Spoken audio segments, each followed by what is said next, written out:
সমীকরণ ধরি তাহলে হি ইজ রাইট। এই মুহূর্তে তার সেফ এক্সিটের জন্য বিএনপির বিকল্প নেই ডক্টর মোহাম্মদ ইউনূস, যাতে সাপও না মরে আর লাঠিও না ভাঙে। নিরাপত্তা উপদেষ্টা খলিলুর রহমান সাহেবকে ভারত আমন্ত্রণ জানানো হয়েছে অজিত দোভালের পক্ষ থেকে, এবং তিনি সেখানে যাচ্ছেন। ভীষণ এই যে রকম একটা নিরাপত্তা উত্তেজনা। উপদেষ্টার ভারত সফরের সাথে যেটার কথা আপনি বলছিলেন তার সাথে কি মানে আওয়ামী লীগ সভানেত্রীর কোনো মানে বিষয় আশয়ের কোনো যোগসূত্র আছে কিছু? এবং বাংলাদেশে যে ঘটনাগুলো ঘটছে এগুলো হয়তো বাইরে থেকে আপনারা বুঝতে পারেন যে সাম্প্রতিক সময়ে দিল্লিতে এবং ইসলামাবাদে যে বা করাচিতে পাকিস্তানে যে বোমা হামলা হয়েছে, এই বোমা হামলা নিয়ে টোটাল এশিয়া রাজনীতি তোলপাড় হয়ে গেছে। আর একটা পক্ষ যেহেতু এখন ভারত একটা শক্তিশালী অবস্থায় আছে, তারা চাচ্ছে যে এই ঘটনার সঙ্গে বাংলাদেশকে বা ডক্টর ইউনূস সাহেবকে যদি কোনো মতে জড়ানো যায়, এবং তিনি বিশ্বাস করেন যে বাংলাদেশে সব মানুষ তাকে ভালোবাসে, এবং কিছু যারা লোকজন আছে এরা খুবই দুষ্ট প্রকৃতির, আওয়ামী লীগের ফাজিল টাইপের কিছু লোকজন আছে, এরা রাস্তায় নেমে শুধু ফাজলামো করছে। এর জন্য এদেরকে দমন করার জন্য আমার যে কর্মী আছে 32 নম্বর রোডের সামনে যারা থাকে, ক্ষমতা কেন্দ্রিক মানুষের ইলিউশন তৈরি হয়, হ্যালোসিনেশন তৈরি হয়, আরেকটা ইংরেজিতে শব্দ আছে ইনসেন। অবশেষে জুলাই সনদ এবং এর বাস্তবায়ন নিয়ে সরকারের সিদ্ধান্ত জানিয়ে ভাষণ দিলেন প্রধান উপদেষ্টা ডক্টর ইউনূস। বললেন, ফেব্রুয়ারিতে নির্বাচন নিয়ে ঐক্যবদ্ধ না থাকলে মহা বিপদের সম্মুখীন হবে জাতি। 13ই নভেম্বর ভর দুপুরে জাতিকে কয় নম্বর বিপদ সংকেত দিলেন তিনি? ঘি আমাদের লাগবে এমন অবস্থানে থাকা জামাত এখনো ঘি পেতে কি আঙ্গুল বাঁকা করবে? বিএনপি কি রাজি হবে আসন সমঝোতায়? এদিকে 13ই নভেম্বর লকডাউনে আওয়ামী লীগ কি বার্তা দিল, আর 17ই নভেম্বর শেখ হাসিনার রায় ঘোষণাকে ঘিরে কি হতে পারে, এমন নানান বিশ্লেষণ নিয়ে আজ আমার সাথে যুক্ত আছেন সাবেক সংসদ সদস্য রাজনীতি বিশ্লেষক গোলাম মাওলা রনি। জনাব গোলাম মাওলা রনি, আপনাকে স্বাগত জানাচ্ছি আমার আজকের আয়োজনে। আমি শুরু করি। জনাব গোলাম মোল্লা রানী, ধন্যবাদ আপনাকে, আপনি আমার সঙ্গে যুক্ত হয়েছেন, সময় দিচ্ছেন। আপনার কাছ থেকে শুরু করি, যেটি আসলে এখন সবচেয়ে আলোচিত বিষয়, যে মাননীয় প্রধান উপদেষ্টা তিনি ভাষণ দিলে তিনি যেই বিষয় নিয়ে সিদ্ধান্ত জানাবার কথা ছিল জুলাই সনদ এবং তার বাস্তবায়নের পদ্ধতি, সেটি সম্পর্কে স্পষ্ট করলেন। আপনার কাছে যেটি প্রশ্ন করতে চাই, গন্ডগোল যেটি আসলে মাহমুদুর রহমান মান্না গন্ডগোল পেকেছে বলছিলেন এবং গন্ডগোল পাকিয়েছেন প্রধান উপদেষ্টা, এটা মাহমুদুর রহমান মান্নার ভাষায়, সেই গন্ডগোলটা কি মিটলো, কমলো, নাকি যেমন ছিল তেমনই থাকলো? আমরা রাজনৈতিক দলগুলোর কাছ থেকে তাদের প্রতিক্রিয়াও পেয়েছি, সব বিবেচনায় যদি আপনি বলেন। আমার দৃষ্টিতে আসলে গন্ডগোল কমেনি, বরং এখানে আরো অনেকগুলো জটিলতা তৈরি হয়েছে। কারণ প্রধান উপদেষ্টা এমন একটি ভাষণ দিবেন এবং এই কথাগুলো বলবেন, এটা মোটামুটি আমরা যারা গণমাধ্যমে আছি তারা সবাই জানতাম। ঠিক এইরকম যেটা বলবেন সেটাই উনি করবেন। দ্বিতীয়ত হলো যে ওনার কিচেন ক্যাবিনেট বলতে যাদেরকে বোঝানো হয়, জামাত এবং এনসিপির যারা লোকজন রয়েছেন, তারা আসলে এই মুহূর্তে তার প্রতি খুশি, রাজি, নাকি পলিটিক্স করছে রাস্তায়, মানে বিএনপিকে চাপে রাখার জন্য বা যে কোনো ভাবে ডক্টর মোহাম্মদ ইউনূসকে চাপে রাখার জন্য তারা এই কাজগুলো করছে, নাকি কিচেন ক্যাবিনেটের সিদ্ধান্ত অনুযায়ী তারা মাঠ গরম করছে। বিশ্বাস করেন বাংলাদেশের কোনো জ্ঞানী নাই, গুণী নাই এই কথাটা বুঝতে পারে, এরকম একটা অবস্থা। 2 নম্বর, আসলে ডক্টর মোহাম্মদ ইউনূস, আমরা যদি স্বাভাবিক সমীকরণ ধরি তাহলে হি ইজ রাইট। এই মুহূর্তে তার সেফ এক্সিটের জন্য বিএনপির বিকল্প নেই। বিএনপি একমাত্র দল যারা নির্বাচন করতে পারে, নির্বাচনের পর এককভাবে সরকার গঠন করতে পারে, এবং বিএনপির নেতৃত্ব যদি চায় যে বর্তমান সরকারকে তারা সেফ এক্সিট দেবে, সম্মানজনক বিদায় জানাবে, এটা বিএনপির পক্ষে সম্ভব, যেটা অন্য কোনো রাজনৈতিক দল, যেটা ডক্টর মোহাম্মদ ইউনূস চিন্তা করেছিলেন যে হয়তো এনসিপি বা জামাত সম্মিলিতভাবে রাষ্ট্রশক্তিকে ব্যবহার করে তার জন্য একটা ক্ষমতার সিঁড়ি হতে পারে, বিকল্প পলিটিক্যাল ফোর্স হতে পারে, কিন্তু গত 14 মাসে সেটা আসলে হয়নি। তো এরকম একটা প্রেক্ষাপটে উনি এরকম একটা ঘোষণা দিয়েছেন ডক্টর মোহাম্মদ ইউনূস, যাতে সাপও না মরে আর লাঠিও না ভাঙে। এটা আগামী ঠিক 7-8 দিন বা 10 দিন না যাওয়া পর্যন্ত আমরা বুঝতে পারছি না যে রাজনৈতিক ময়দানটি আসলে কোন পর্যায়ে যাবে। ইতিমধ্যে আপনি জানেন যে নিরাপত্তা উপদেষ্টা খলিলুর রহমান সাহেবকে ভারত আমন্ত্রণ জানানো হয়েছে অজিত দোভালের পক্ষ থেকে, এবং তিনি সেখানে যাচ্ছেন। আবার 17 তারিখে যেটা আওয়ামী লীগ সভানেত্রী তার যে মামলার রায়, এটা 17 তারিখে ঘোষণা হবে, এবং এটা নিয়ে আওয়ামী লীগ ব্যাপক তারা প্রস্তুতি নিচ্ছে। তো সব মিলিয়ে বাংলাদেশে একটা টানটান উত্তেজনা। ভীষণ এই যে রকম একটা নিরাপত্তা উত্তেজনা। উপদেষ্টার ভারত সফরের সাথে যেটার কথা আপনি বলছিলেন, তার সাথে কি মানে আওয়ামী লীগ সভানেত্রীর কোনো মানে বিষয় আশয়ের কোনো যোগসূত্র আছে? কিছু বিষয় আছে বলে জানেন? এখানে মূল ব্যাপার হলো যে এখানে তো পররাষ্ট্র উপদেষ্টাকে না ডেকে আহ, প্রতিরক্ষা উপদেষ্টাকে ডাকা হয়েছে। এর মূল কারণ হলো যে ভারতের ন্যাশনাল সিকিউরিটির কোনো গুরুত্বপূর্ণ বিষয় আছে, যেটা অজিত দোভালের সঙ্গে তার যে বৈঠক, এবং এটা অত্যন্ত সেন্সিটিভ, এই মুহূর্তে এটা বলা যাচ্ছে না। কিন্তু ভারতে যে পত্র পত্রিকায় যে খবরগুলো আসছে এবং বাংলাদেশে যে ঘটনাগুলো ঘটছে, এগুলো হয়তো বাইরে থেকে আপনারা বুঝতে পারবেন যে হুম, সাম্প্রতিক সময় দিল্লিতে এবং ইসলামাবাদে যে বা করাচিতে পাকিস্তানে যে বোমা হামলা হয়েছে, এই বোমা হামলা নিয়ে টোটাল এশিয়া রাজনীতি তোলপাড় হয়ে গেছে। আর একটা পক্ষ যেহেতু এখন ভারতে একটা শক্তিশালী অবস্থায় আছে, তারা চাচ্ছে যে এই ঘটনার সঙ্গে বাংলাদেশকে বা ডক্টর ইউনূস সাহেবকে যদি কোনো মতে জড়ানো যায়, হুম।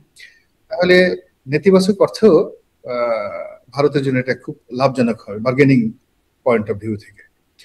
আর যদি ডক্টর মোহাম্মদ ইউনূস এখান থেকে নিজেদেরকে আলাদা রাখতে পারেন, তাহলে সেটা হয়তো একটা ভিন্ন প্রেক্ষাপট। যেহেতু একেবারে শুরু হলো এই মুহূর্তে বলা যাচ্ছে না, বাংলাদেশের রাজনীতিটা এরকম যে every day, every moment, every hour একটা একটা নতুন পরিস্থিতি তৈরি হয়ে গেছে। যেমন ধরুন, হাইকোর্টের একেবারে ঈদগাহ, জাতীয় ঈদগাহের সামনে বস্তাবন্ধি একটা লাশ পাওয়া গেল। এখন এই লাশটি কেন হাইকোর্টের সামনে আনা? দেখা গেল যে এক বিচারকের স্ত্রীর প্রসঙ্গ আসছে, তার সন্তানের প্রসঙ্গ আসছে, এবং সেখানে একটা লাশ, বিচারকের সন্তানের লাশ কুটি কুটি করে কেটে একেবারে হাইকোর্টের সামনে রাখা হয়। বিশ্বাস করেন, মানে এটা যে বাংলাদেশের প্রেক্ষাপটে একটা থ্রেড যারা করেছে, যদি কোনো ব্যক্তি পর্যায়ে করে থাকে, তাহলে বুঝতে পারেন যে আমাদের সোশ্যাল যে ভ্যালুস গুলো কোন পর্যায়ে চলে গেছে, মানুষের অ্যাঙ্গারটা কোন পর্যায়ে চলে গেছে, যে হয়তো বিচারকের প্রতি ওই হুম। যিনি এই অপরাধ করেছেন তার ক্ষোভ এমন পর্যায়ে যে তুমি একজন বিচারক হয়েছে, যাও হাইকোর্ট দেখাই দিলাম তোমাকে। তো এই যে একটা ক্রোধ, এই যে একটা ক্ষোভ, প্রত্যেকটা মানুষকে যার যার অবস্থানে ভিতর সন্তুষ্ট করে দিচ্ছে। জি, মানে এই হচ্ছে তার মানে দেশের ভেতরের একটা পরিস্থিতি আপনি বলছিলেন প্রতি ঘন্টায়, ঘন্টায় বদলাচ্ছে। দেশের ভেতরের যেমন পরিস্থিতি আছে, বাইরেরও নানান রকম পরিস্থিতি আছে। আমি আ মানে সেই পরিস্থিতিগুলো দিয়ে একটু, একটু করে কথা বলবার চেষ্টা করব। কিন্তু আমি এটাও একটু জানতে চাই যে আপনি বলছিলেন যে মাননীয় প্রধান উপদেষ্টা যে এরকম একটা সমাধান দেবেন সেটা মোটামুটি বোঝাই যাচ্ছিল। এই যে সমাধানটা বা এই যে তার ভাষণটা যেটি তিনি বললেন সেটি কি তার নিজের ব্রেন চাইল্ড? এটি কি উপদেষ্টা পরিষদের সাথে আলোচনা করে, আপনি কিচেন ক্যাবিনেট বলছিলেন, সেখানে তাদের আলোচনা মানে এই ভাষণের আগে বৈঠক হয়েছে, সেই বৈঠকের একটা ফলাফল? নাকি এটা অন্য কোথাও থেকে আসছে? কেউ মানে নাকি ভিন্ন কোথাও থেকে কলকাঠি নাড়া হচ্ছে? আসলে কোত্থেকে আসলো এই যে মানে সমাধানটা, বা নাকি কোনো অন্তরালে কোনো নেগোসিয়েশন ছিল? না, এটা কোনো নেগোসিয়েশন না। এ যাবৎকালে আমাদের মাননীয় প্রধান উপদেষ্টা যে কথাগুলো বলেছেন, তার প্রায় সব কথাগুলি যদি, কিন্তু, হুম, তবে, বটে, তারপরে সেমিকোলন, ডট, এই সমস্ত জিনিস সংযুক্ত থাকে।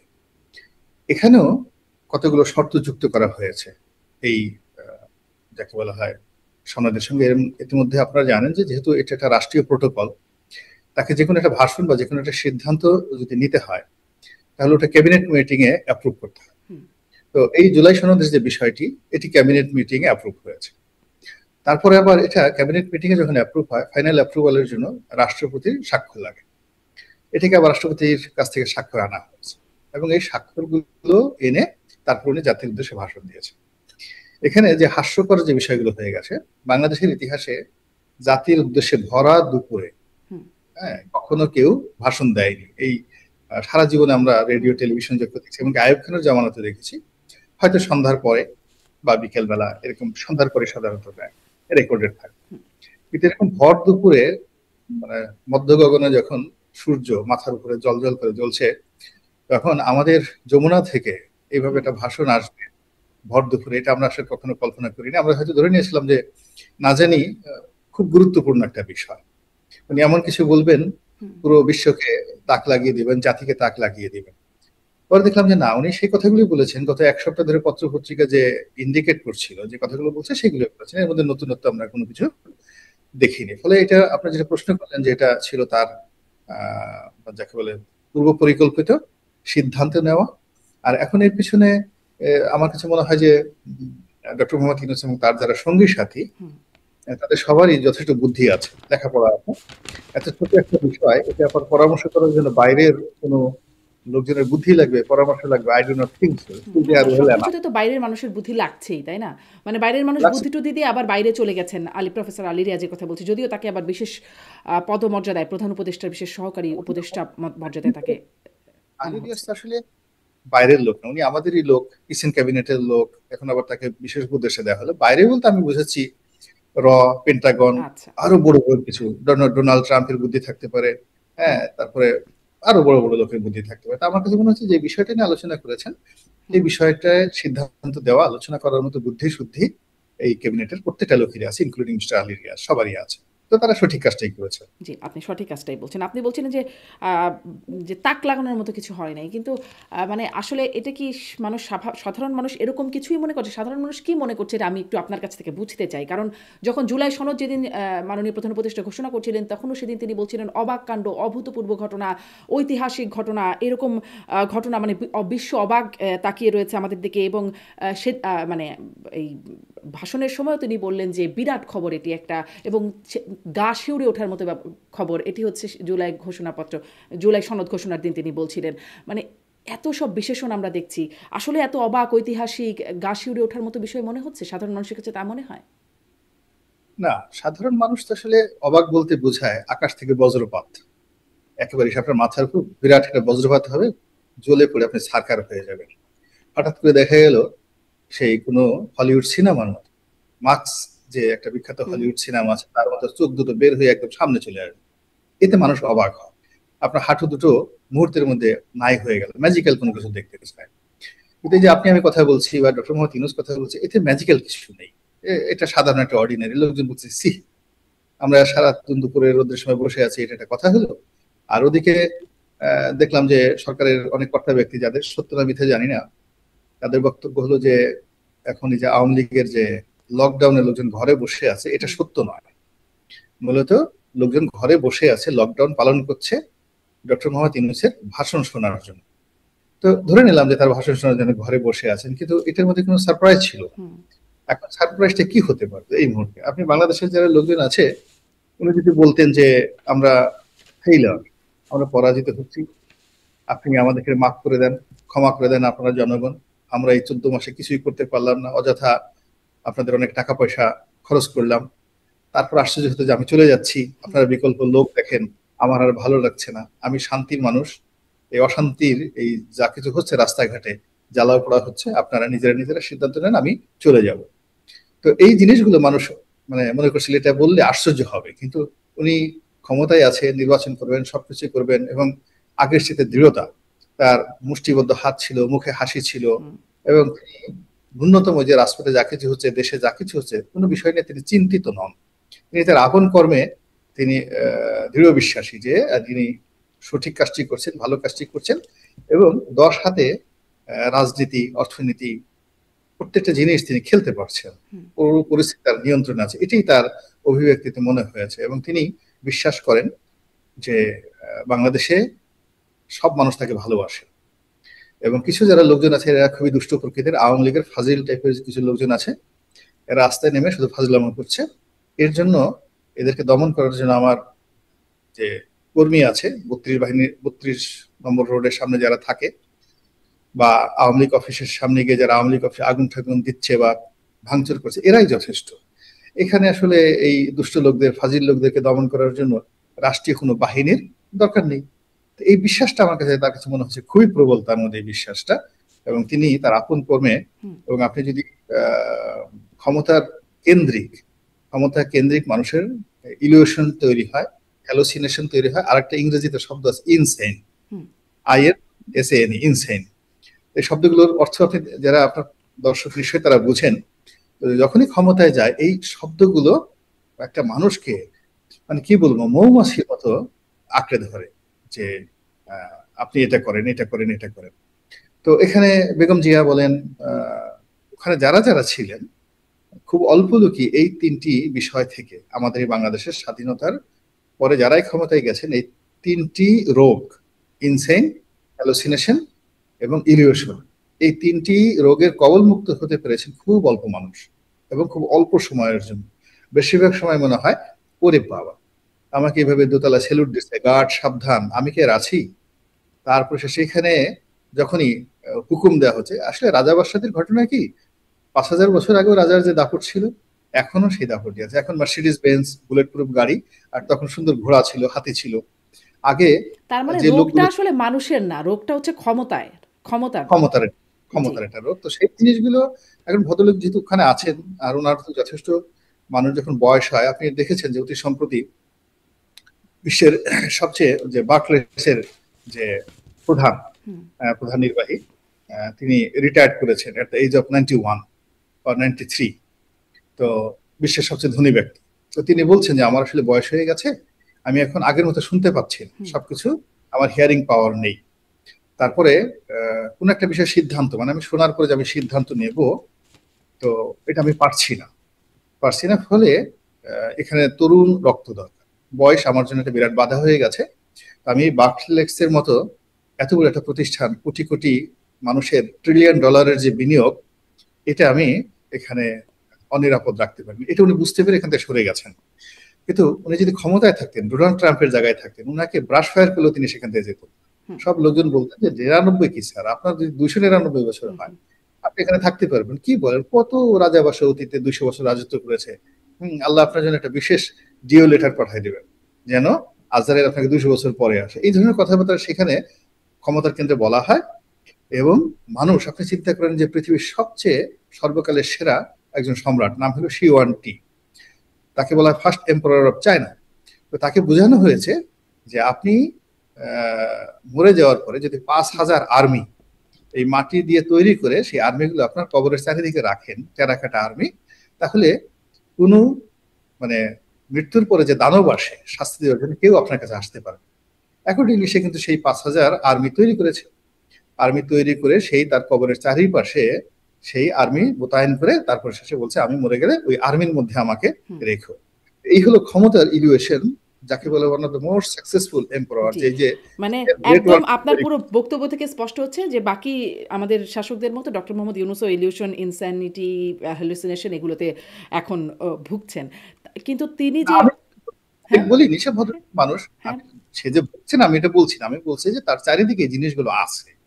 আর এখন আপনি শারমিন যদি ওখানে থাকতেন, তারুণ্যের কারণে আপনার রোগ প্রতিরোধ ক্ষমতা যত থাকতো, আপনার একই মানুষ যদি আপনার বুড়া হয়ে যান, 91 বছর হয়ে যায়, আপনি রোগ প্রতিরোধ ক্ষমতা থাকবে না। আমি শুধু মেডিকেল সায়েন্সের কথাগুলো তার মানে বলছি, রোগ প্রতিরোধ ক্ষমতা কম থাকার কারণে এই রোগগুলো বেশি ঘায়েল করতে পারে, আক্রমণ করতে পারে, করেছে কিনা আমি আক্রমণ। এখন এখন ধরেন যেই ঘোষণা আসলো, মানে আমরা আগেই তো জানতাম যে জামাতে ইসলামী বলেছিল যমুনা ঘেরাও কর্মসূচি, তারা ঢাকার চিত্র বদলে দেবে, ভিন্ন হবে, এরকম বলেছিল। 11 তারিখ একটা হুঁশিয়ারি ছিল। তারপর আরও কঠোর আন্দোলনের হুঁশিয়ারি আছে, ঘি তাদের লাগবে, আঙ্গুল বাঁকানোর হুঁশিয়ারি, hanky panky, no hanky panky, এরকম মানে বক্তব্য ছিল। তাওয়া গরম করা হচ্ছে এরকম, মানে সেই তাওয়া গরম কি এখন হয়েছে, বা ঘি কি তাদের আদায় হয়েছে? তারা কি এখন মেনে নেবে, নাকি সামনে ওই যে আরো কঠোর আন্দোলন, আঙ্গুল বাঁকা করার কর্মসূচি তাদের থাকবে? কি মনে হয়? তারা আঙ্গুল ঠাঙ্গুল সবই বাঁকা করবে 17 তারিখের পরে। এখন পুরো নেশন, যেটা হলো যে শেখ হাসিনার যে রায় হবে, সেই রায় নিয়ে আওয়ামী লীগ ব্যস্ত, তারপরে নিষিদ্ধ ঘোষিত আওয়ামী লীগ, ছাত্রলীগ তারা ব্যস্ত, গুপ্ত দল ব্যস্ত, পর্দার আড়ালে নানা রকম কর্মকাণ্ড হচ্ছে, সেগুলো নিয়ে সারা দেশ তটস্থ। তাহলে এই মুহূর্তে আসলে আঙ্গুল বাঁকা করার মতো সময়ও তাদের নেই, আর সম্ভাবনা, আর ঘি তো নাই এই মুহূর্তে। তারপরে যখন 17 তারিখের এই পরিস্থিতি সামাল দেওয়া গেলে 18 তারিখ থেকে তারা এই যে চিরাচরিত যে রাজনীতির যে খেলাগুলো, সেই খেলাগুলো তারা খেলবেন। এখন সবারই একটা কমন শত্রু হয়ে গেছে আওয়ামী লীগ। এই 17-18 তারিখ পর্যন্ত আওয়ামী লীগ আসলে এই যে লকডাউন যে কর্মসূচি, সেই কর্মসূচির পর আওয়ামী লীগ তো ভীষণ রকম আনন্দিত যে মাই গড এরকম একটা হবে, তারা আশাই করতে পারেনি। তো ফলে তাদের আত্মবিশ্বাস বেড়ে গেছে, প্রচন্ড আত্মবিশ্বাস বেড়ে গেছে। ফলে তারা যে আগামী 3-4 দিন কি করবে, এটা নিয়ে মূলত Jamaat, NCP, BNP, doctor Mohammad Yunus, তার যারা কর্তা ব্যক্তি, তারা সেটা নিয়ে ব্যস্ত থাকবে। এই সময় তো আসলে ঘিয়ে ঠিয়ের দিকে যাবে না, আঙ্গুল বাঁকার দিকে যাবে না, আমার যেটা মনে হচ্ছে। তো তাহলে একটু এই কর্মসূচি থেকে আসি যে 13ই নভেম্বর আপনি বলছিলেন যে আওয়ামী লীগ তো মহা খুশি, কিন্তু ধরেন গত বছরের 10ই নভেম্বর তাদের একটা কর্মসূচি ছিল জিরো পয়েন্টে, গুলিস্তানের জিরো পয়েন্টে। তারপরে ধরেন ফেব্রুয়ারি মাসে, এই বছরের ফেব্রুয়ারি মাসে তাদের হরতাল ছিল, অবরোধ কর্মসূচি ছিল, যেখানে আসলে কোনো রকম ছাপ বা প্রভাব জনজীবনে পড়ে নাই। কিন্তু এই যে 13 তারিখের লকডাউন, ঢাকা বেশ ফাঁকাই ছিল, যানবাহন চলে নাই, মানুষজন ঘর থেকে বের হয় নাই, অনেক পরিস্থিতি আসলে এমন হলো কেন? গত বছর যা সম্ভব হলো না, এখন এসে কি হয়ে গেল সেটা সম্ভব হয়ে গেল? গত বছর আমরা জানতাম পুলিশ আরও তখন তাদের মনোবল একদম খারাপ, একদম কাজ করছে না পুলিশ, সেখান থেকে একটু একটু নাকি মনোবল এখন বেড়েছে পুলিশের। তাহলে এখন এসে এই অবস্থা হলো কেন? এখন মূল কারণ হলো এখানে 4-5টি কারণ। 1 নম্বর কারণ হলো যে এই আন্দোলনের যারা বিপ্লবী বলে পরিচয় দিচ্ছেন, জুলাই আগস্ট বিপ্লবী, তাদের গত বছর যে সততা ছিল, ন্যায়পরায়ণতা ছিল এবং তাদের মধ্যে যে পিউরিটি ছিল, বিশুদ্ধতা ছিল, সেটা এই সময়টাতে নেই। 2 নম্বর হলো তাদের অনেকের রেপুটেশন, কলঙ্ক অনেককে তাড়া করেছে, অনেকের সাহস নষ্ট হয়ে গেছে। এবং আপনি দেখেছেন যে বেশ কিছু ভিডিওতে দৌড়াদৌড়ির বিভিন্ন মানে ভিডিও চিত্র ভাইরাল হয়ে গেছে অনেক লোকের, সত্য মিথ্যা আমরা জানি না, কিন্তু এই ঘটনাটা ঘটেছে। এরপর হলো যে গত 14 মাসে সরকারের যে ব্যর্থতা, এই ব্যর্থতাগুলো লোকজন মানে খুব বেশি কগনিজেন্সে এনেছে। আর সরকার যে সফলতার কথা বলছে, এগুলো সব মানে টেকনিক্যাল শব্দ, যেমন ব্যাংকগুলো ভালো হয়েছে, অর্থনৈতিক ভালো হয়েছে, সরকার বলছে। কিন্তু জনজীবনে তারা গিয়ে দেখছে যে 1 কেজি গরুর মাংস তারা কিনতে পারছে, বাজার খালি, পণ্য সামগ্রী পড়ে আছে, ফ্রিজ হয়ে আছে, মানুষ কিনতে পারছে। চাকরি, প্রায় 50 লাখ লোক চাকরি হারিয়েছে। শিল্প কলকারখানা, একমাত্র বিডিএম এর তথ্য অনুযায়ী সেখানে কয়েক লাখ লোক বেকার হয়েছে। তো এই জিনিসগুলো তো টেকনাফ থেকে তেঁতুলিয়া পর্যন্ত মানুষের হৃদয়ে একটা অস্থিরতা তৈরি করেছে। এখন সেই অস্থিরতার সঙ্গে সরকারের যে ভালো কর্মকাণ্ড, এই ভালো কর্মকাণ্ড এগুলো মানুষ গ্রহণ করছে, নাম্বার 1। নাম্বার 2 হলো যে মানুষের স্বাভাবিক চরিত্র, মানুষ অতীতকে ভুলে যায়, মানুষ বর্তমানকে নিয়ে থাকতে চায়, আর ভবিষ্যৎকে নিয়ে স্বপ্ন দেখতে চায়। এটা হলো মানুষের অবস্থা। অতীতে আপনাকে অনেকে অনেক ভালো কাজ করেছে, এটা যেমন মানুষ মনে রাখে না। তারপর আপনার সাথে খুব খারাপ আচরণ করেছে, সেটাও মানুষ মনে রাখতে চায়। মানুষ সবসময় বর্তমানকে নিয়ে ব্যস্ত হয়। এখন বর্তমানে যা কিছু হচ্ছে এই মুহূর্তে, এভরিডে, সেটা মানে আওয়ামী লীগকে স্মরণ করা, তাকে ঘৃণা প্রদর্শন করা, তারপর সে আগের মতো দল বেঁধে 32 নম্বর ভাঙা, গোপালগঞ্জে চলে গিয়ে সেই বাড়ি মাটির সঙ্গে গুড়িয়ে দেওয়া, এই জিনিসগুলো জনগণের সম্পৃক্ততা পাওয়া যাচ্ছে। এটাও যে চরিত্রের কারণে হতে পারে।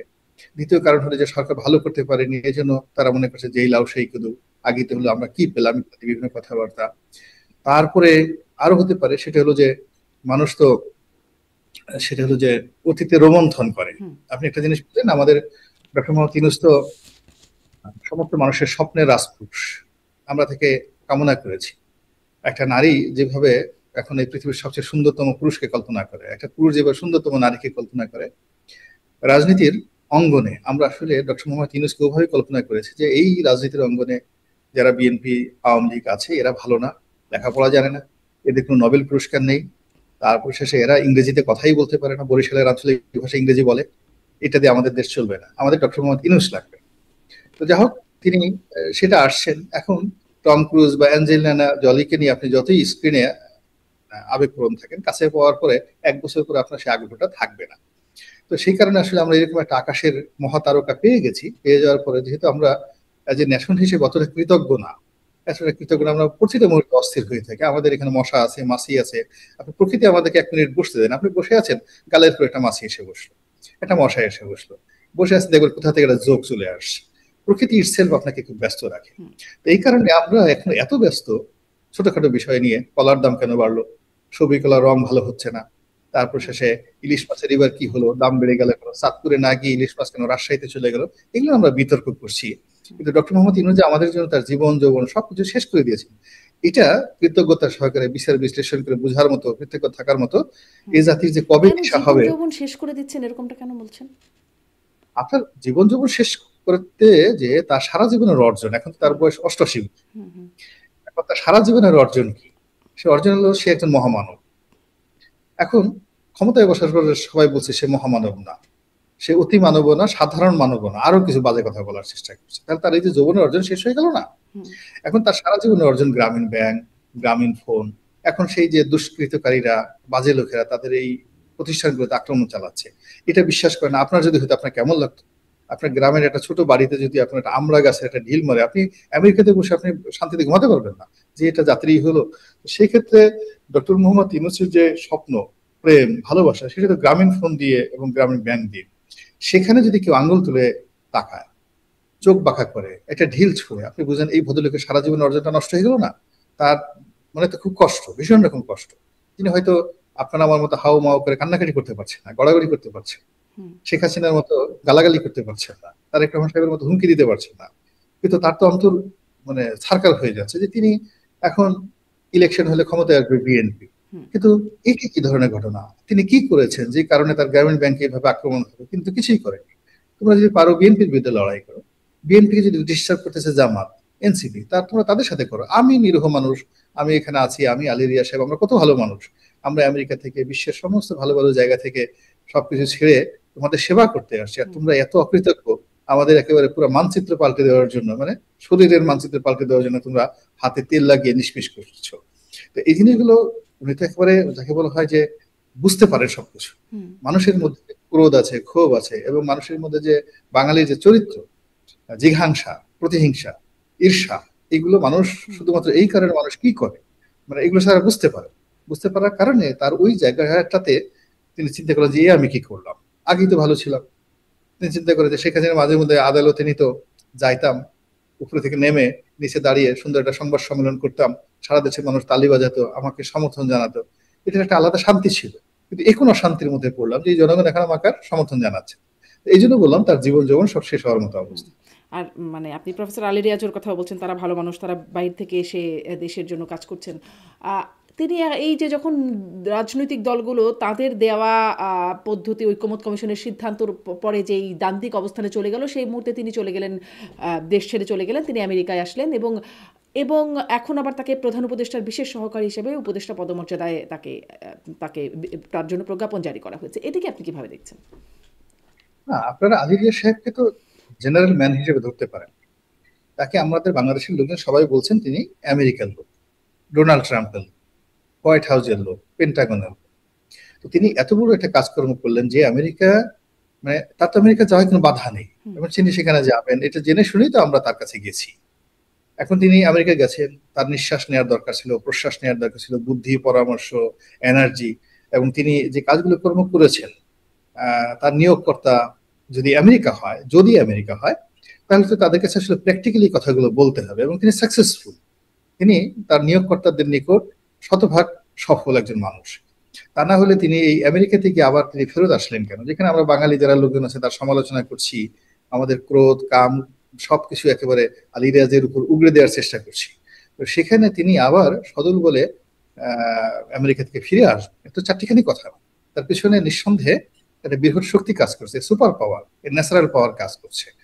তো তিনি যদি সফল না হতেন, আপনার আমার বুদ্ধি, আমাদের তো সেই বিসি কলা মাকড়া বুদ্ধি বাংলাদেশে, কিন্তু আলী রিয়াজের যারা প্রমোটার তারা তো বিসি কলা চিনে না। তারা এটা আপনি বললেই বলবো যে হোয়াট কাইন্ড অফ ব্যানানা, এটা বুঝে না। পেন্টাগনকে আপনি সারাদিন চেষ্টা করে এটা বিসি কলা বোঝাতে পারবেন না। তো সেই যে পেন্টাগনের যে বুদ্ধি, তারা তো আলী রিয়াজকে মনে করছে পারফেক্ট, ডক্টর মোহাম্মদ ইউনূসকে এখনো মনে করছে পারফেক্ট। যদি পারফেক্ট না হতো তাহলে আবার নতুন করে বন্ধনটা তৈরি হতো না। আগে ছিল টেম্পোরারি, এখন পার্মানেন্টলি তাকে বিশেষ সহকারী হিসেবে নিয়োগ দেওয়া হলো। এবং এটা একটা সাধারণ মানুষও বুঝতে পারে যে যদি সরকারের আয়ুষ্কাল মাত্র 1 মাস হতো, মানে ডিসেম্বর মাসে তফসিল ঘোষণা করার পরে, তাহলে তো আসলে সরকারের কোনো কাজ নেই। যে এই মুহূর্তে 15 তারিখে যদি ডিসেম্বর হয়ে যায়, পুরো কাজটা চলে যাবে হলো নির্বাচন, ইলেকশন কমিশনের অধীন। সরকার শুধু ডে টু ডু ওয়ার্ক করবে।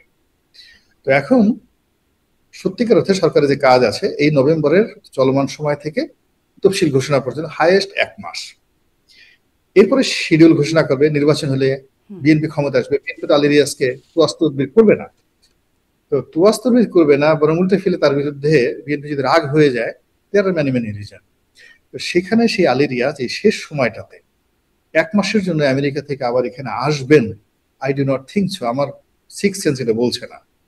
তিনি আরো বৃহত্তর অর্থে জাতিকে সেবা করতে চান, জাতিকে নতুন দিক নির্দেশনা দিতে চান, জাতিকে আরো মানে যাকে বলা হয় প্রগতির দিকে, উন্নয়নের দিকে তিনি ধাবিত করতে চান ডক্টর মোহাম্মদ ইউনূসকে সঙ্গে নিয়ে। এটাই মনে হচ্ছে। আদারওয়াইজ অনলি ফর 1 মাস, 1 মাসের জন্য তিনি আবার বিশেষ সহকারী হবেন, এটার জন্য প্রজ্ঞাপন জারি, এটা নিয়ে বিভিন্ন সমালোচনা হচ্ছে, কথাবার্তা হচ্ছে নেতিবাচক, তিনি আসতেন না। আর আমাদের দেশের মানুষ তো আসলে এরকম অনেক লোক আছে বাংলাদেশে হয়তো রাজা বাদশাহ আমির ওমরা, কিন্তু আমেরিকা থেকে ট্যাক্সি চালাচ্ছে।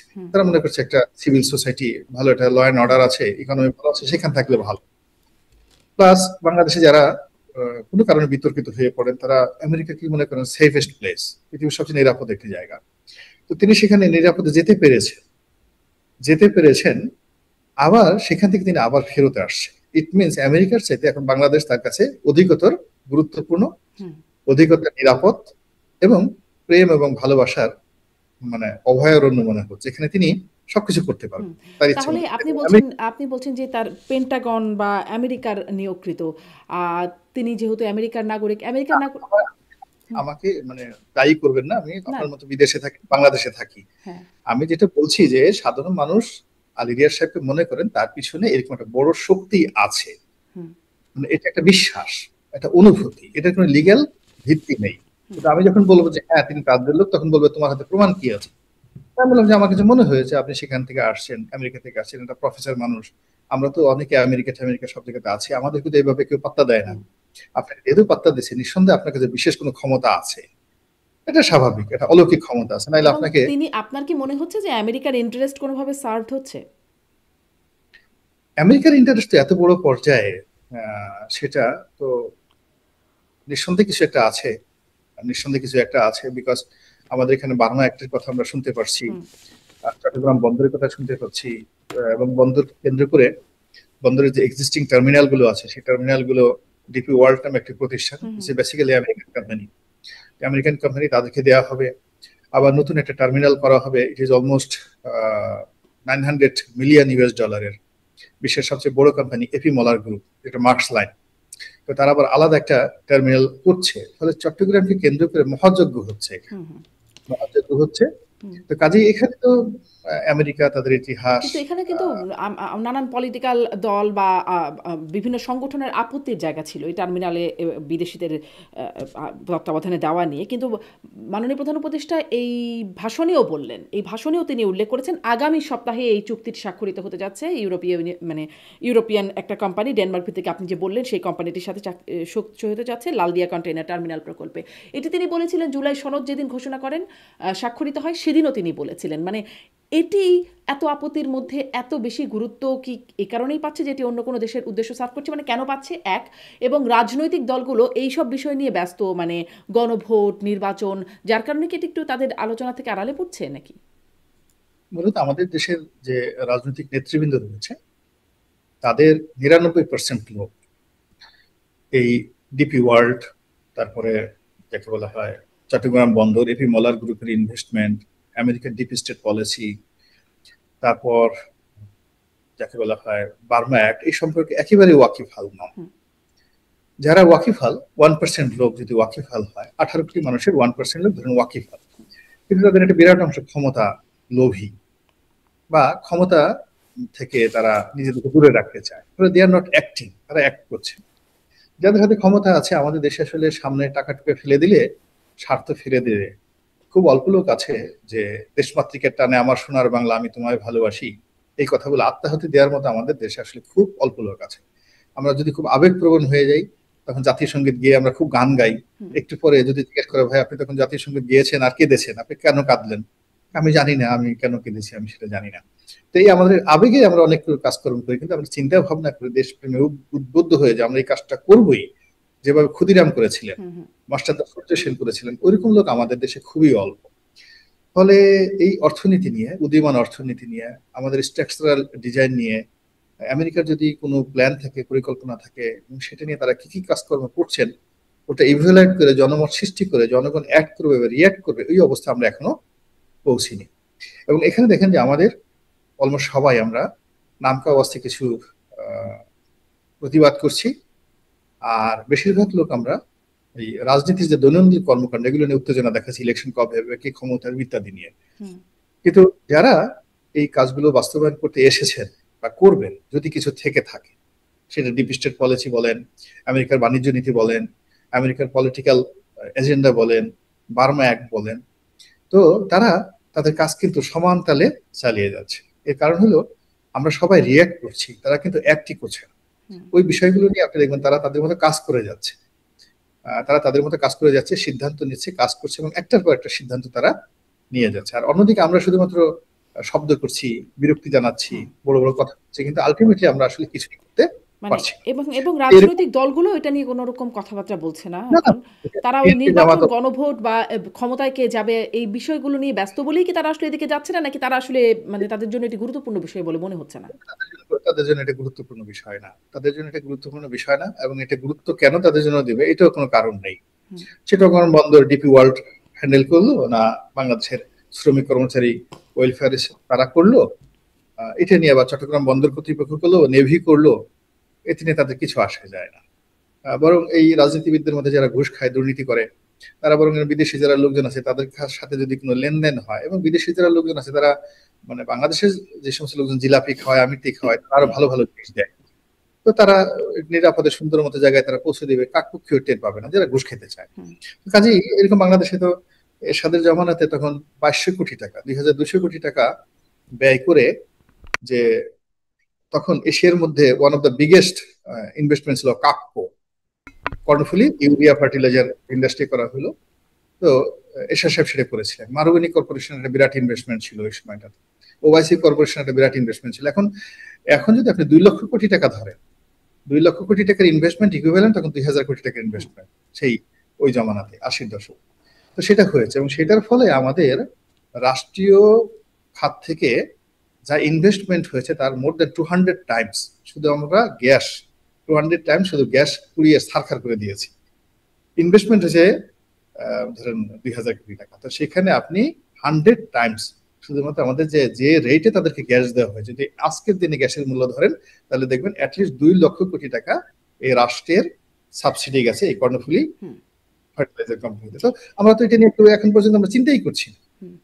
আচ্ছা, এটা একটা অতীত ঘটনা, কিন্তু এটি যেটি হতে যাচ্ছে সেটা কি আপনি কি মনে করছেন? এই যে ডেনমার্ক ভিত্তিক কোম্পানি, তাদের সঙ্গে 30 বছরের কনসেশন চুক্তি হচ্ছে লালদিয়ার কন্টেইনার টার্মিনাল প্রকল্প নিয়ে, এটি আসলে কেমন হচ্ছে ছোট্ট করে যদি বোঝার মতো করে বলেন।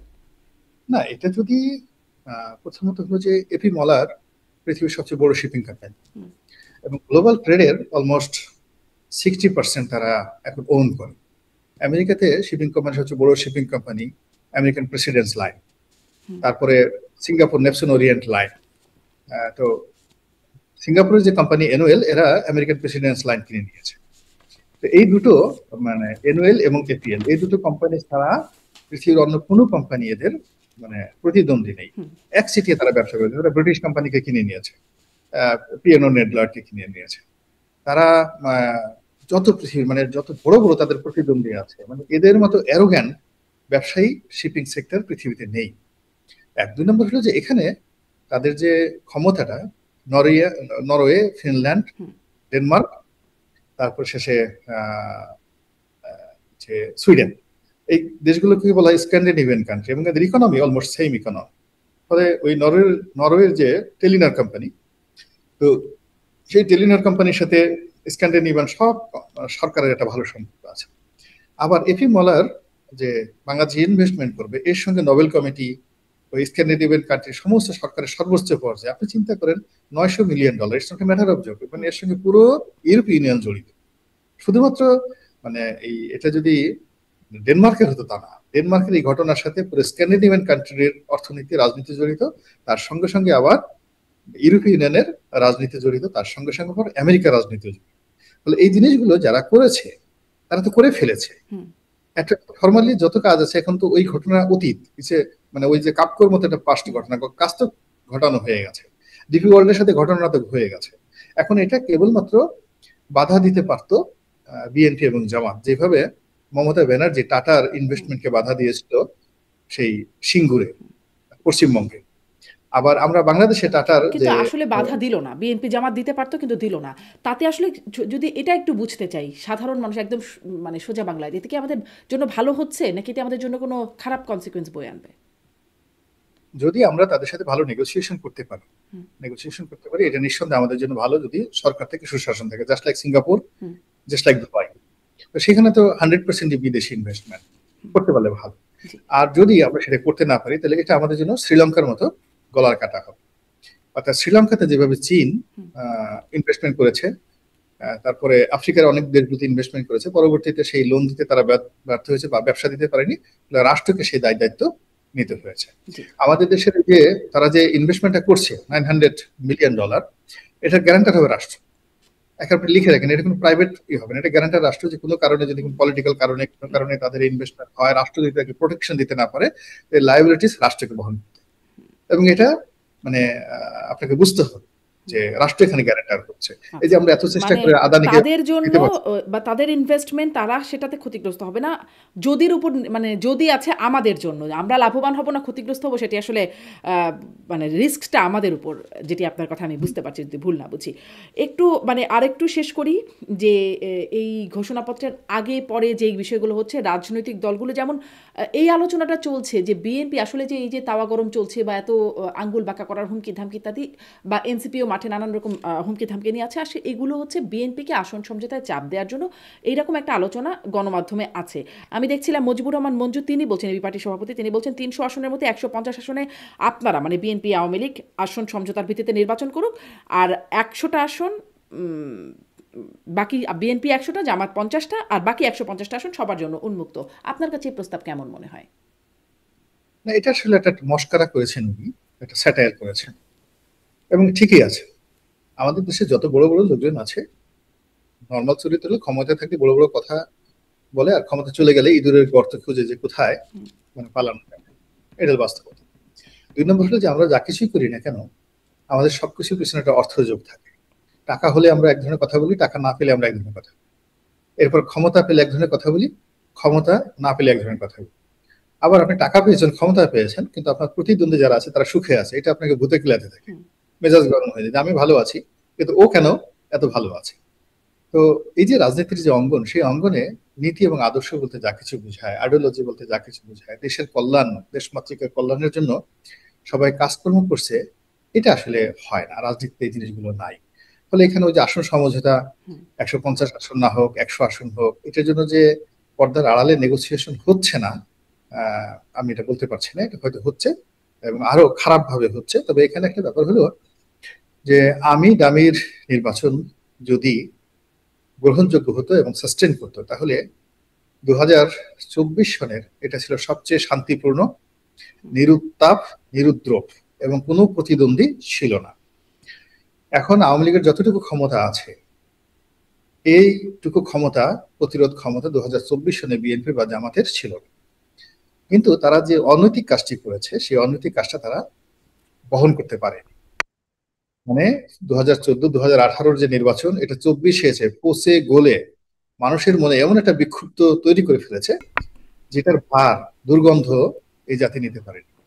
আবার এসে যদি 2026 সনে ওইরকম একটা সমঝোতা রাজনীতি হয়, আমি ডামি সবাই, বিএনপি পাবে 150, আওয়ামী লীগের কিছু লোককে গোপনে গোপনে 50-60টা সিট দিয়ে দেওয়া হলো, একটা রিফাইন্ড আওয়ামী লীগ তৈরি করা হলো, মানে এটা কৃত্রিম, এর মধ্যে কোনো অরিজিনালিটি নাই। তারপরে জামাতকে 30-35টি দেওয়া হলো, এই সমঝোতার জিনিসগুলো হবে না। এটা বরং যারাই চেষ্টা করবে তারা সমূলে মানে যাকে বলে বিনাশ হবে, রীতিমতো অপমানিত হবে, লাঞ্ছিত হবে, এবং তাদের যতটুকু রাজনৈতিক সম্ভাবনা এখনো আছে এটাও নষ্ট হয়ে যাবে। এখানে আসলে একটা ফেয়ার কম্পিটিশন করতে হবে, এবং সেই ফেয়ার কম্পিটিশনে যারা আসে জনগণের ভোটে তাদের সুযোগ করে দিতে হবে। একমাত্র বর্তমান যে সংকটগুলো আছে, এখানে জাস্টিস, ট্রান্সপারেন্সি অ্যান্ড ফেয়ার, এর বাইরে অন্য কোনো কিছু করলে আপনি এখানে সাস্টেইন করতে পারবেন। কিন্তু এর বাইরে অনেক কিছুই, যেটি আপনিও বলছিলেন যে হচ্ছে না, সেটি বলা যায় না, মানে অনেক আলোচনা চলছে। মাথাটা ঘোরাচ্ছে, মাথাটা শেষ করতে হবে আর কি। আচ্ছা, আমি যে উঠছি তো সেই রাত্রি 3:30টায়, কথা বলতে খুব মানে মাথা ঘোরাচ্ছে। আমি কি 5-6 মিনিট করতে পারি? হ্যাঁ, 5-6 মিনিট করে শেষ করি। ওকে, শেষ করে ফেলি। যে মানে প্রধান উপদেষ্টা বলছেন যে ফেব্রুয়ারিতে সুষ্ঠু নির্বাচনের বিষয়ে রাজনৈতিক দলগুলোকে অবশ্যই ঐক্যবদ্ধ থাকতে হবে, তাছাড়া মহাবিপদ সংকেত দেখতে পাচ্ছেন। আপনি কি বিপদ সংকেত দেখেন? কয় নাম্বার বিপদ সংকেত মনে হয়? এটা তো এখনই বিপদ সংকেত দেখতে পারি না, কিন্তু আমরা সবাই বিপদের মধ্যে আছি। এটা 10 নম্বর মহাবিপদ সংকেত, এরপর আর বিপদ হয় না। মানে রাজনীতিতে এখন বাংলাদেশ যে অবস্থা হাতে আছে, এর সে বিপদ। এর কারণ হলো যে পর্দার আড়ালে প্রত্যেকটা লোক তাদের হাত পাকাচ্ছে প্রতিপক্ষকে আক্রমণ করার জন্য। যে পরিমাণ ক্রোধ, যে পরিমাণ জিঘাংসা, প্রতিহিংসা, রাজনৈতিক দলগুলো তাদের প্রতিপক্ষকে শায়েস্তা করার জন্য শুধু অপেক্ষা করছে। ইচ অ্যান্ড এভরিবডি, এইরকম ক্রোধ আমি আমার জীবনে, আমি বিশ্বাস করেন 1974 থেকে এ পর্যন্ত আমি স্পষ্ট সব কাহিনী বলে দিতে পারি এবং আমি যা দেখেছি আমার মুখস্থ আছে। 74 দুর্ভিক্ষের সময়ও এরকম ছিল না। মানুষ রাগ হয়ে আছে, এত রাগ হয়ে আছে, এত ক্রোধান্বিত হয়ে আছে, তারা আপনি 10 নাম্বার বিপদ সংকেত দেখতে পাচ্ছেন, মানে তার পরিণতি 10 নাম্বার বিপদ সংকেত দেখতে পাচ্ছেন আপনি। মানে আর দুটো প্রশ্ন আপনি ওই যে মানে একটু আওয়ামী লীগ প্রসঙ্গে একটু প্রশ্ন করতে চাই। সেটি হচ্ছে যে সম্প্রতি আমরা তার সাবেক প্রধানমন্ত্রীর অনেকগুলো ইন্টারভিউ দেখতে পাচ্ছি আন্তর্জাতিক গণমাধ্যমে। তিনি মানে লিডারশিপ, আলটিমেট লিডারশিপ রেসপন্সিবিলিটি নিচ্ছেন। তিনি সাউথ চায়না মর্নিং পোস্টকে দেয়া ইন্টারভিউতে তিনি বলছেন তিনি অনুসূচিত অপ্রয়োজনীয় রক্তপাত এটার তিনি একটা দায় নিচ্ছেন। আপনার কি মনে হয়, মানে আমরা এতদিন ধরে শুনেছি তিনি অনুশোচনা নাই, কোনো অনুশোচনা নাই, এটা কি কোনো ইন্ডিকেশন দিচ্ছেন তিনি কি একটু মোড় পরিবর্তন করছে আওয়ামী লীগ? এটা মানে আওয়ামী লীগের জন্য খুব ভালো, কিন্তু আওয়ামী লীগের যারা প্রতিপক্ষ তাদের জন্য একটা অশনীয় সংকেত। 10 নম্বর মহাবিবর্ষণ। আচ্ছা, সাউথ চায়না মর্নিং পোস্টে তার যে সাক্ষাৎকার, এর সঙ্গে সিনহুয়া মানে আনকার যে বার্তা সংস্থা আছে, সরকারি বার্তা সংস্থা, তাদের সংযোগ আছে। এর সঙ্গে চায়না গভর্নমেন্ট এবং কমিউনিস্ট পার্টির সংযোগ আছে। আদারওয়াইজ এই পত্রিকাতে তার সাক্ষাৎকার ছাপা হতো। তো এটা যারা খলিলুর রহমান সাহেব আছেন, পররাষ্ট্র উপদেষ্টা আছেন, তারা খুব ভালো করে বুঝেন যে এখানে হোয়াট ডাজ ইট মিন। আর 2 নম্বর হলো শেখ হাসিনার যে ক্যারেক্টারিস্টিক, সেই ক্যারেক্টারিস্টিক তাকে যদি মেরেও ফেলা হতো তিনি এই কথাগুলো বলতেন না। সামহাও তাকে কনভিন্স করা হয়েছে যে আপনার এই কথাগুলো বলা উচিত। It was well designed, well mannered, well presentation, well written, সবকিছু করে এই যে মানে যে সাক্ষাৎকারগুলো ছাপা হচ্ছে, কেউ না কেউ দেশি বিদেশি বন্ধু আওয়ামী লীগে তারা এই সাক্ষাৎকারগুলো ম্যানেজ করে দিচ্ছে। তারপরে এই সাক্ষাৎকারগুলো প্রশ্নগুলো তৈরি করা, এগুলোর উত্তরগুলো তৈরি করা, এবং শুধুমাত্র এখানে শেখ হাসিনার নামটা ব্যবহৃত হয়েছে। কাজেই এই ঘটনার সঙ্গে অনেক বড় বড় শক্তি জড়িত আছে। যদি মনে করে যে বাংলাদেশে কোনো বিদেশি শক্তি আপনাকে ক্ষমতা আনতে পারে, ক্ষমতায় বসাতে পারে, বা ক্ষমতা থেকে আপনাকে বাদ দিয়ে দিতে পারে, এটা যদি আপনি বিলিভ করেন, তাহলে এটা আপনার জন্য 10 নম্বর মহাবিকর্ষণ। জি, মানে স্পষ্ট, তারপরে অস্পষ্টতা রয়ে গেল। শেষ প্রশ্ন, আপনি হচ্ছে মানে আবারও সেই মাননীয় প্রধান উপদেষ্টার ঘোষণা সম্পর্কে একটু জানি যে গণভোট হবে 4টা বিষয়ে, একটি প্রশ্ন একটি উত্তর। সেই বিষয়ের পেটের মধ্যে আবার অনেকগুলো বিষয় আছে। আপনি একজন সাবেক এমপি, আপনি রাজনীতিক, আপনি ব্যবসায়ী, সাংবাদিক, সোশ্যাল মিডিয়া ইনফ্লুয়েন্সার, অনেকগুলো পরিচয় আপনার একই অঙ্গে। সেখান থেকে আপনি এই পুরো বিষয়টাতে হ্যাঁ আর না এর মধ্যে আপনি আসলে কোনটা চুজ করতেন বা করবেন, বা কোনটা করা উচিত বলে আপনার মনে হয়? আমি আসলে হানা ভোট দিতেই যাব, এটা ঝামেলা, এটা ফাঁকিবাজি। এখানে আসলে যন্ত্রণা হবে এই ভোটই দিতে, মানে এখন যে অবস্থা, আমি তো এই হানা ভোট এটা দরকারই নেই। আই বিলিভ সো এবং আই আন্ডারস্ট্যান্ড যে জাতীয় নির্বাচনের সঙ্গে গণভোটের এটা ঝামেলা, এটা করাটা ঠিক হবে। এটা বিএনপির মতো দল তাদের ব্যাকবোন সোজা করে বলা উচিত ছিল যে এটা অন্যায়, কিন্তু তারা নতজানু এটা স্বীকার করে নিয়েছে, ফলে এটা হবে না, ঝামেলা লেগে যাবে। 2 নম্বর হলো যে এখানে যে জাতীয় নির্বাচনের বিষয়টা, জাতীয় নির্বাচন তো এই যে এখন 15 তারিখ পর্যন্ত, যদি ডিসেম্বরের 15 তারিখের মধ্যে ঘোষণা করা হয়, আমি তো বললাম যে এভরি মোমেন্ট, প্রতিটি মুহূর্ত এবং every minute and every hour আমাদের দেশের সব কিছু ডিজাইন চেঞ্জ হয়ে যাচ্ছে। ফলে we don't know what is happening after 1 hour, কি ঘটতেছে আফটার 1 আওয়ার। এই যে আমি আপনার সাথে এখন একেবারে যখন শুরু করেছিলাম তখন ভোররাত্রি, আর এখন দেখেন পিছনে একটু তাকিয়ে দেখেন ব্যাকগ্রাউন্ডে সূর্যের আলো আসেনি, কিন্তু সেই সকালের যে আভা প্রকৃতি আলো ফুটেছে। কিন্তু আমি সামাজিক মাধ্যমে গিয়ে দেখবো যেমন অদ্ভুত 3-4টে ঘটনা, এই 1-1.5 ঘন্টার আপনার সঙ্গে আছি, যা কিছু ঘটেছে, যা হয়তো আমার এই যে আমি যে কথাগুলো বললাম এই কথাগুলো সিদ্ধান্ত পরিবর্তন করে দিতে পারে। This is happening in Bangladesh. তো যার জন্য আমরা শুধুমাত্র চলমান অবস্থা নিয়ে বলতে পারি, আগামীকাল কি হবে এটা মানে এই বাংলাদেশে কেউ জানে না, ইনক্লুডিং ডক্টর মোহাম্মদ ইউনূস, তিনিও জানেন না যে তিনি যা বলছেন তিনি সেটা সাসটেইন করতে পারবেন কিনা। ধন্যবাদ। অনেক ধন্যবাদ জনাব গোলাম মোরআনী, আপনি আমাকে অনেকটা সময় দিয়েছেন। ধন্যবাদ যুক্ত হওয়ার জন্য। দর্শক ধন্যবাদ এতক্ষণ সাথে থাকার জন্য।